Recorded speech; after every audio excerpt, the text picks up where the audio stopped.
Extended Sounds of Brutal Pipe Murder by Alex Sith. Summary. All for One stole Katsuki's quirk as a child. Years later, while buying snacks for a sleepover, Katsuki recognizes All for One and Extended Sounds of Brutal Pipe Murder. Meanwhile, the next morning, or later that morning, depending on how you see it, Yagi was watching the news. Every single channel was talking about the same thing. Deadly supervillain brought down by local delinquent.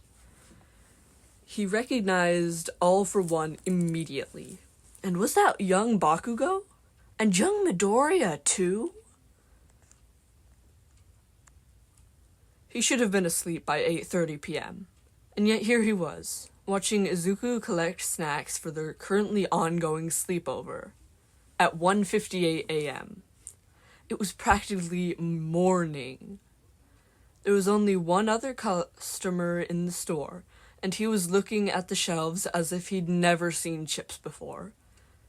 Katsuki thought he recognized the man with white hair, but ignored it in favor of a pack of sour gummies.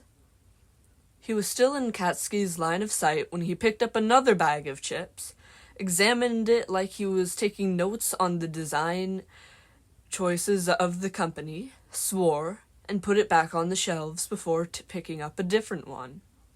Katsuki snorted at the thought that he'd actually never seen chips before. Frustration visibly increasing, he picked up another bag of chips, examined it, and it exploded. Katsuki's blood ran cold.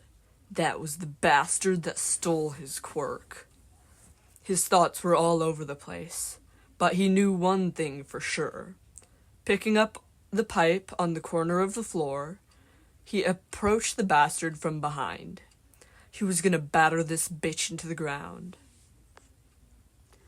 In Izuku's defense, neither of them checked whether there were any snacks, and midnight cravings were a bitch.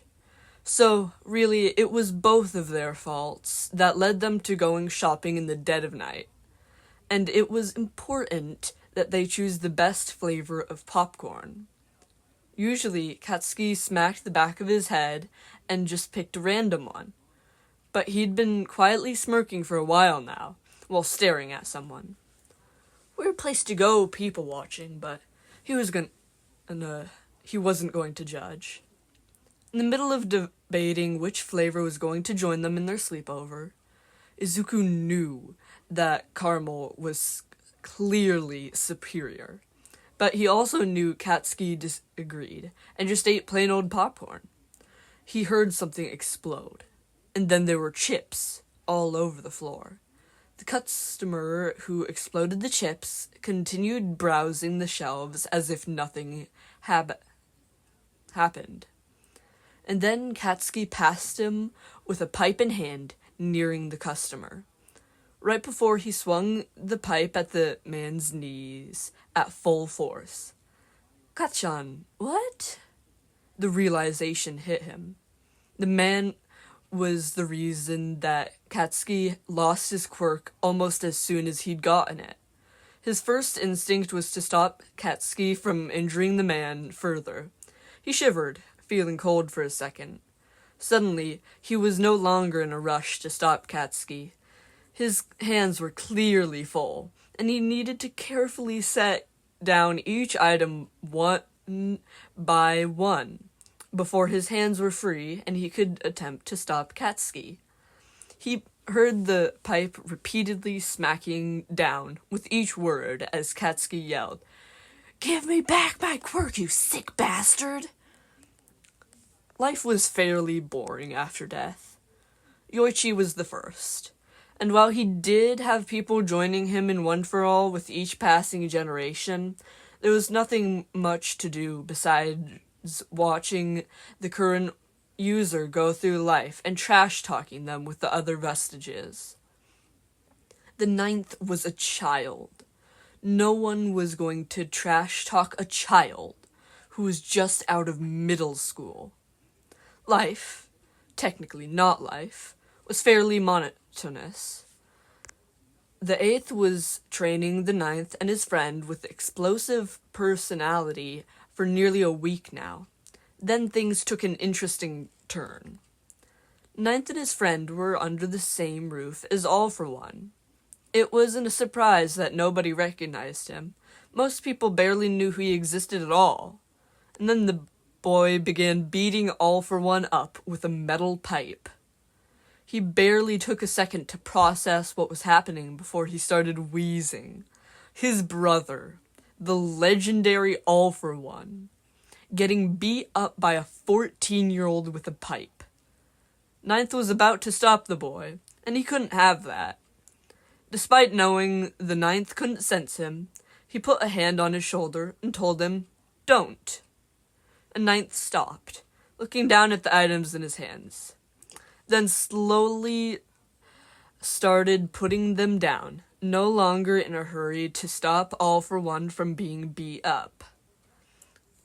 Yoichi continued watching the hilarious attempts of All for One trying to stop the boy, called Kachan, by 9th, but he doubted that was his actual name, and getting thrashed multiple times for his efforts to stop the boy instead of giving him his quirk back. Yoichi laughed harder. None of this would have happened if he didn't go outside. None of this would have happened if he stayed inside and plotted the demise of All Might instead of deciding that he would spontaneously needed potato chips. Every time he thinks of potatoes, he feels like his head should look like a potato for some reason, or perhaps an oversized thumb, but he can't figure out where that nagging thought came from. He realized far too late that he knew nothing about potato chips. It took him a while to find them, considering there were only images, and nothing stating that they were potato chips, and dear God, why were there colors? This led him to exploding a bag of potato chips out of pure frustration, before continuing to browse the shelves. One moment, he was looking at the light green potato chips. The next, his knees buckled and he fell to the floor. Then the pain hit him. His screaming was accompanied by the yelling of a kid asking for his quirk back. He remembers this kid. It was the one he stole the explosion quirk from. It was impossible to not look at the kid, considering he was right in front of his face while screeching at him. Now, he had many quirks collected over the period of his life, but he was not a strategist, and it was showing. He wasn't able to counterattack a child. The last thing he remembers is losing a quirk. And then everything went black. Meanwhile, the next morning, or later that morning, depending on how you see it, Yagi Toshinori was watching the news. Every single channel was talking about the same thing. Deadly supervillain brought down by local delinquent. He recognized All for One immediately. And was that Young Bakugou? And Young Midoriya too?